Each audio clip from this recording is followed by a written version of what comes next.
ਸਤਿ ਸ਼੍ਰੀ ਅਕਾਲ ਜੀ। ਤੁਸੀਂ ਦੇਖ ਰਹੇ ਹੋ ਹਮਦਰਦ ਟੀਵੀ। ਮੈਂ ਹਾਂ ਤਰਨਜੀਤ ਕੌਰ ਘੁੰਮਣ ਹਾਜ਼ਰ ਹਾਂ ਜੀ ਖਾਸ ਤੌਰ ਤੇ ਲੈ ਕੇ ਖਬਰ ਟੋਰਾਂਟੋ ਸਟੂਡੀਓ ਤੋਂ।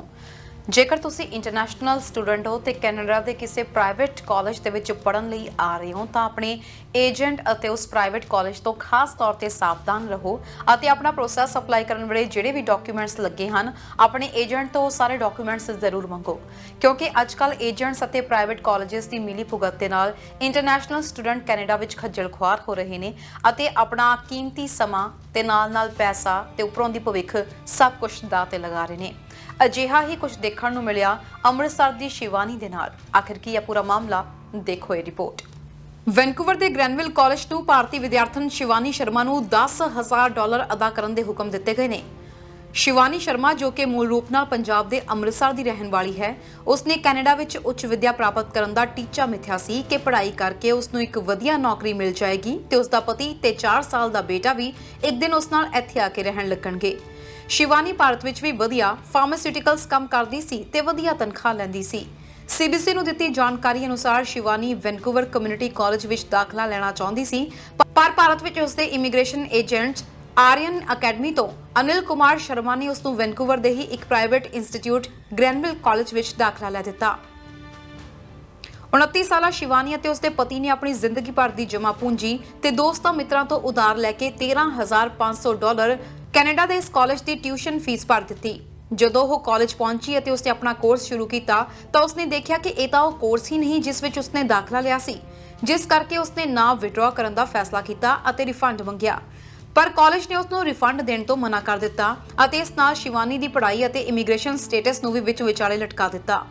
6 ਮਹੀਨੇ ਦੀ ਅਨਿਸ਼ਚਿਤਤਾ ਤੇ ਨਵੇਂ ਪ੍ਰੋਗਰਾਮ ਵਿੱਚ ਐਨਰੋਲ ਹੋਣ ਲਈ ਪੈਸੇ ਨਾ ਹੋਣ ਦੇ ਚੱਲਦਿਆਂ ਅਖੀਰ BC private training institute branch, ਜੋ ਕਿ ਪ੍ਰਾਈਵੇਟ ਕਾਲਜਾਂ ਨੂੰ ਰੈਗੂਲੇਟ ਕਰਦੀ ਹੈ, ਉਸਨੇ ਪਾਇਆ ਕਿ ਗ੍ਰੈਨਵਿਲ ਕਾਲਜ ਨੇ ਸ਼ਿਵਾਨੀ ਨੂੰ ਗਲਤ ਜਾਣਕਾਰੀ ਦਿੱਤੀ ਅਤੇ ਉਹਨਾਂ ਨੇ ਤੁਰੰਤ ਕਾਲਜ ਨੂੰ ਹੁਕਮ ਦਿੱਤਾ ਕਿ ਉਹ ਉਸ ਨੂੰ $10,000 ਅਦਾ ਕਰੇ। ਦੂਜੇ ਪਾਸੇ ਵਨ ਵੌਇਸ ਕੈਨੇਡਾ ਦੇ ਕੋ-ਫਾਊਂਡਰ ਬਲਰਾਜ ਕਾਲੋਂ, ਜਿਨ੍ਹਾਂ ਦੀ ਇਹ ਸੰਸਥਾ ਅੰਤਰਰਾਸ਼ਟਰੀ ਵਿਦਿਆਰਥੀਆਂ ਦੀ ਮਦਦ ਕਰਦੀ ਹੈ, ਉਹਨਾਂ ਨੇ ਕਿਹਾ ਕਿ ਇਹ ਤਾਂ ਸਿਰਫ ਇੱਕ ਉਦਾਹਰਣ ਹੈ। ਅਜਿਹੇ ਬਹੁਤ ਜ਼ਿਆਦਾ ਮਾਮਲੇ ਨੇ ਜਿਸ ਵਿੱਚ ਕੈਨੇਡਾ ਦੇ ਪ੍ਰਾਈਵੇਟ ਕਾਲਜ ਅਤੇ ਉਹਨਾਂ ਦੇ ਭਾਰਤ ਬੈਠੇ ਏਜੰਟ ਵਿਦਿਆਰਥੀਆਂ ਨਾਲ ਗਲਤ ਜਾਣਕਾਰੀ ਮੁਹੱਈਆ ਕਰਵਾ ਰਹੇ ਨੇ। ਹੁਣ PTIB ਵੀ ਅਜਿਹੇ ਮਾਮਲਿਆਂ ਵਿੱਚ ਕਾਲਜਾਂ ਤੇ ਜਾਂਚ ਕਰ ਰਹੀ ਹੈ ਜਿਸ ਵਿੱਚ ਗਲਤ ਜਾਣਕਾਰੀ ਦੇ ਕੇ ਵਿਦਿਆਰਥੀਆਂ ਦੇ ਦਾਖਲੇ ਕਰਵਾ ਦਿੱਤੇ ਜਾਂਦੇ ਨੇ।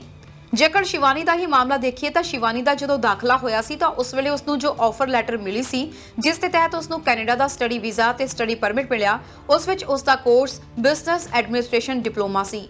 ਪਰ ਜਦ ਉਹ ਕਾਲਜ ਆਈ ਅਤੇ ਪਹਿਲੇ ਦਿਨ ਸਤੰਬਰ 2022 ਵਿੱਚ ਆਪਣਾ ਕਾਲਜ ਅਟੈਂਡ ਕੀਤਾ ਤਾਂ ਉਸ ਨੂੰ ਪਤਾ ਲੱਗਿਆ ਕਿ ਉਸ ਦਾ ਕੋਰਸ ਬਦਲ ਕੇ ਹੌਸਪਿਟੈਲਿਟੀ ਮੈਨੇਜਮੈਂਟ ਕਰ ਦਿੱਤਾ ਗਿਆ ਹੈ। ਸ਼ਿਵਾਨੀ ਨੇ ਕਿਹਾ ਕਿ ਉਸਨੇ ਉਸ ਵੇਲੇ ਕਾਲਜ ਨੂੰ ਸਵਾਲ ਨਹੀਂ ਕੀਤਾ। ਉਸਨੇ ਕਿਹਾ ਕਿ ਆਫੀਸ਼ੀਅਲ ਦਸਤਾਵੇਜ਼ਾਂ ਵਿੱਚ ਇਹ ਵੀ ਕਿਹਾ ਗਿਆ ਸੀ ਕਿ ਉਸ ਨੂੰ ਹਫ਼ਤੇ ਵਿੱਚ 25 ਘੰਟੇ ਦੀ ਪੜ੍ਹਾਈ ਕਰਵਾਈ ਜਾਏਗੀ, ਪਰ ਹਰ ਰੋਜ਼ ਉਸ ਦੀ 5 ਘੰਟੇ ਦੀ ਕਲਾਸ ਹੁੰਦੀ ਸੀ, ਜੋ ਕਿ ਅਸਲ ਦੇ ਵਿੱਚ ਸਿਰਫ 15 ਮਿੰਟ ਤੱਕ ਹੀ ਚੱਲਦੀ ਸੀ।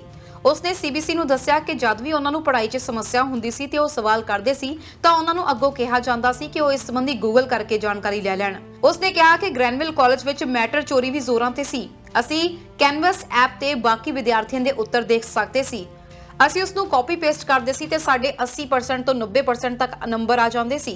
CBC ਨੇ ਇਸ ਦੇ ਸਾਰੇ ਸਬੂਤਾਂ ਦੀ ਪੜਤਾਲ ਕੀਤੀ ਅਤੇ ਇਹਨਾਂ ਨੂੰ ਸੱਚ ਪਾਇਆ। ਇੱਥੇ ਹੀ ਬਸ ਨਹੀਂ, ਇੱਥੋਂ ਤੱਕ ਕਿ ਪੜ੍ਹਾਈ ਤੋਂ ਬਾਅਦ ਪੋਸਟ ਗ੍ਰੈਜੂਏਟ ਵਰਕ ਪਰਮਿਟ ਨੂੰ ਲੈ ਕੇ ਵੀ ਸ਼ਿਵਾਨੀ ਨਾਲ ਝੂਠ ਬੋਲਿਆ ਗਿਆ ਸੀ। ਉਸ ਨੂੰ ਇੱਥੇ ਆ ਕੇ ਇਹ ਜਾਣਕਾਰੀ ਮਿਲੀ ਕਿ ਉਹ ਜਿੰਨਾ ਵੀ ਸਮਾਂ ਗ੍ਰੈਨਵਿਲ ਕਾਲਜ ਵਿੱਚ ਪੜ੍ਹਾਈ ਕਰੇਗੀ ਉਹ ਉਸ ਸਮੇਂ ਦੇ ਪੋਸਟ ਗ੍ਰੈਜੂਏਟ ਵਰਕ ਪਰਮਿਟ ਲਈ ਐਲੀਜੀਬਲ ਨਹੀਂ ਹੋਏਗੀ। ਉਸਨੇ ਕਿਹਾ ਕਿ ਕਾਲਜ ਨੇ ਦਸੰਬਰ 2022 ਵਿੱਚ ਉਸ ਨੂੰ ਇਹ ਕਿਹਾ ਸੀ ਕਿ ਜਦ ਉਹ ਇੱਥੇ 1 ਸਾਲ ਦੀ ਪੜ੍ਹਾਈ ਪੂਰੀ ਕਰ ਲਏਗੀ ਤਾਂ ਉਹ ਵੈਨਕੂਵਰ ਕਮਿਊਨਿਟੀ ਕਾਲਜ ਵਿੱਚ ਅੱਗੇ ਦੀ 2 ਸਾਲ ਦੀ ਪੜ੍ਹਾਈ ਕਰਨ ਲਈ ਐਲੀਜੀਬਲ ਹੋਏਗੀ ਤੇ ਦੋਵੇਂ ਹੀ ਪੜ੍ਹਾਈਆਂ ਉਸ ਦੇ ਪੋਸਟ ਗ੍ਰੈਜੂਏਟ ਵਰਕ ਪਰਮਿਟ ਵੇਲੇ ਗਿਣੀਆਂ ਜਾਣਗੀਆਂ, ਪਰ ਅਜਿਹਾ ਨਹੀਂ ਹੋਇਆ। ਉਸਨੇ ਕਿਹਾ ਕਿ ਜਦ ਉਸਨੇ VCC ਦੇ ਪ੍ਰਤੀਨਿਧੀ ਨਾਲ ਗੱਲ ਕੀਤੀ ਤਾਂ ਉਹਨਾਂ ਨੇ ਕਿਹਾ ਕਿ ਅਜਿਹਾ ਨਹੀਂ ਹੈ ਕਿ ਉਸ ਨੂੰ 3 ਸਾਲ ਦਾ ਪੋਸਟ ਗ੍ਰੈਜੂਏਟ ਵਰਕ ਪਰਮਿਟ ਲੈਣ ਲਈ ਪੂਰੇ 2 ਸਾਲ ਦੀ ਪੜ੍ਹਾਈ ਕਰਨੀ ਪਏਗੀ। ਪਰ ਗ੍ਰੈਨਵਿਲ ਨੇ CBC ਨੂੰ ਦੱਸਿਆ ਕਿ ਉਸ ਦਾ VCC ਨਾਲ ਸਮਝੌਤਾ ਹੋਇਆ ਹੈ ਕਿ ਸਾਡੇ ਵਿਦਿਆਰਥੀ ਉੱਥੇ ਪੜ੍ਹਾਈ ਕਰਨ ਲਈ ਟ੍ਰਾਂਸਫਰ ਕੀਤੇ ਜਾ ਸਕਦੇ ਨੇ ਤਾਂ ਜੋ ਅਜਿਹਾ ਕਰਕੇ ਉਹ ਪੋਸਟ ਗ੍ਰੈਜੂਏਟ ਵਰਕ ਪਰਮਿਟ ਲਈ ਐਲੀਜੀਬਲ ਹੋ ਸਕਣ। ਪਰ ਇਸ ਦੌਰਾਨ ਉਹਨਾਂ ਨੇ ਨਾ ਸਟੱਡੀ ਪਰਮਿਟ ਦਾ ਸਮਾਂ ਸਾਂਝਾ ਕੀਤਾ ਤੇ ਨਾ ਹੀ ਵਰਕ ਪਰਮਿਟ ਦਾ। ਪਰ VCC ਨੇ ਇਹ ਗੱਲ ਜ਼ਰੂਰ ਸਪਸ਼ਟ ਕੀਤੀ ਕਿ ਗ੍ਰੈਨਵਿਲ ਕਾਲਜ ਵਿੱਚ ਪੜ੍ਹਾਈ ਦਾ ਸਮਾਂ ਪੋਸਟ ਗ੍ਰੈਜੂਏਟ ਵਰਕ ਪਰਮਿਟ ਲਈ ਕਾਊਂਟ ਨਹੀਂ ਹੋਏਗਾ, ਕਿਉਂਕਿ ਉਹ ਇੱਕ ਪ੍ਰਾਈਵੇਟ ਕਾਲਜ ਹੈ। ਜਦੋਂ VCC ਨੂੰ ਵਿਦਿਆਰਥੀਆਂ ਨੂੰ ਗਲਤ ਜਾਣਕਾਰੀ ਮੁਹੱਈਆ ਕਰਵਾਉਣ ਦੇ ਬਾਰੇ ਵਿੱਚ ਸਵਾਲ ਕੀਤਾ ਗਿਆ ਤਾਂ ਉਹਨਾਂ ਨੇ ਕਿਹਾ ਕਿ ਸਾਡਾ ਸਿਰਫ ਕਾਲਜ ਨਾਲ ਸਮਝੌਤਾ ਹੋਇਆ ਹੈ। ਜਦੋਂ ਉਹਨਾਂ ਨੂੰ ਵਿਦਿਆਰਥੀਆਂ ਵੱਲੋਂ ਇਹ ਜਾਣਕਾਰੀ ਮਿਲੀ ਸੀ ਤਾਂ ਉਹਨਾਂ ਨੇ ਗ੍ਰੈਨਵਿਲ ਕਾਲਜ ਦੇ ਧਿਆਨ ਵਿੱਚ ਇਹ ਮਾਮਲਾ ਜ਼ਰੂਰ ਲਿਆਂਦਾ ਸੀ। ਸ਼ਿਵਾਨੀ ਨੂੰ ਜਦ ਇਸ ਬਾਰੇ ਜਾਣਕਾਰੀ ਮਿਲੀ ਤਾਂ ਉਸਨੇ ਕਿਹਾ ਕਿ ਮੈਂ ਆਪਣਾ ਸਮਾਂ ਫਿਰ ਅਜਿਹੇ ਕਾਲਜ ਵਿੱਚ ਪੜ੍ਹ ਕੇ ਕਿਉਂ ਬਰਬਾਦ ਕਰਾਂ। ਤਾਂ ਉਸਨੇ 5 ਮਹੀਨੇ ਤੋਂ ਵੀ ਘੱਟ ਦੀ ਪੜ੍ਹਾਈ ਤੋਂ ਬਾਅਦ ਜਨਵਰੀ 2023 ਵਿੱਚ ਵਿਡਰਾਅਲ ਦੀ ਅਰਜ਼ੀ ਪਾ ਦਿੱਤੀ। ਇੱਕ ਹਫ਼ਤੇ ਬਾਅਦ ਕਾਲਜ ਨੇ ਉਸ ਦੀ ਰਿਫੰਡ ਦੀ ਅਰਜ਼ੀ ਨਾਮਨਜ਼ੂਰ ਕਰ ਦਿੱਤੀ। ਜਦੋਂ ਕਾਲੋਂ ਦੇ ਧਿਆਨ ਵਿੱਚ ਇਹ ਮਾਮਲਾ ਆਇਆ ਤਾਂ ਉਸਨੇ ਸ਼ਿਵਾਨੀ ਦੇ $13,500 ਟਿਊਸ਼ਨ ਫੀਸ ਰਿਫੰਡ ਦੀ ਮੰਗ ਕੀਤੀ, ਪਰ ਗ੍ਰੈਨਵਿਲ ਕਾਲਜ ਦੇ ਇੰਟਰਨੈਸ਼ਨਲ ਰਿਲੇਸ਼ਨਸ ਡਾਇਰੈਕਟਰ ਹਰਿਤ ਗਾਬਾ ਨੇ ਕਿਹਾ ਕਿ ਆਨਲਾਈਨ ਡਿਲੀਵਰੀ ਕੋਵਿਡ ਪਾਬੰਦੀਆਂ ਦੇ ਕਰਕੇ ਕੀਤੀ ਗਈ ਸੀ ਅਤੇ ਸ਼ਿਵਾਨੀ ਨੂੰ ਰਿਫੰਡ ਨਹੀਂ ਕੀਤਾ ਜਾ ਸਕਦਾ। ਉਸਨੇ ਕਿਹਾ ਕਿ ਸ਼ਿਵਾਨੀ ਦੀ ਮਨਜ਼ੂਰੀ ਦੇ ਨਾਲ ਹੀ ਉਸਦਾ ਕੋਰਸ ਬਦਲਿਆ ਗਿਆ ਸੀ ਅਤੇ ਅਗਸਤ 2019 ਦਾ ਸ਼ਿਵਾਨੀ ਤੇ ਉਸਦੇ ਪਿਤਾ ਦਾ ਕੰਟਰੈਕਟ ਸਾਈਨ ਕੀਤਾ ਉਹਨਾਂ ਦੇ ਕੋਲ ਪਿਆ ਹੈ। ਪਰ ਸ਼ਿਵਾਨੀ ਨੇ ਕਿਹਾ ਕਿ ਉਸਨੇ ਅਜਿਹਾ ਕੋਈ ਵੀ ਦਸਤਾਵੇਜ਼ ਪਹਿਲਾਂ ਕਦੇ ਨਹੀਂ ਦੇਖਿਆ ਜੋ ਕਾਲਜ ਨੇ ਕਾਲੋਂ ਨੂੰ ਭੇਜਿਆ ਹੈ। ਤੇ ਪਿਤਾ ਦੇ ਹਸਤਾਖਰਾਂ ਦੀ ਜੇਕਰ ਗੱਲ ਕੀਤੀ ਜਾਵੇ ਤਾਂ ਉਸਦੇ ਪਿਤਾ ਤਾਂ 2015 ਵਿੱਚ ਹੀ ਦੇਹਾਂਤ ਹੋ ਗਿਆ ਸੀ।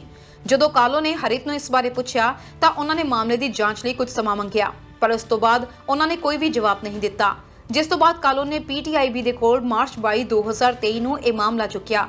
ਸ਼ਿਵਾਨੀ ਦਾ ਮੰਨਣਾ ਹੈ ਕਿ ਸ਼ਾਇਦ ਉਸਦੇ ਭਾਰਤ ਬੈਠੇ ਏਜੰਟ ਨੇ ਗਲਤ ਜਾਣਕਾਰੀ ਮਿਲ ਕੇ ਮੁਹੱਈਆ ਕਰਵਾਈ ਹੋ ਸਕਦੀ ਹੈ ਤੇ ਉਸ ਨਾਲ ਧੋਖਾ ਕੀਤਾ ਹੋ ਸਕਦਾ ਹੈ, ਜਿਸ ਬਾਰੇ ਵਿੱਚ ਉਸ ਨੂੰ ਕੋਈ ਵੀ ਜਾਣਕਾਰੀ ਨਹੀਂ ਹੈ।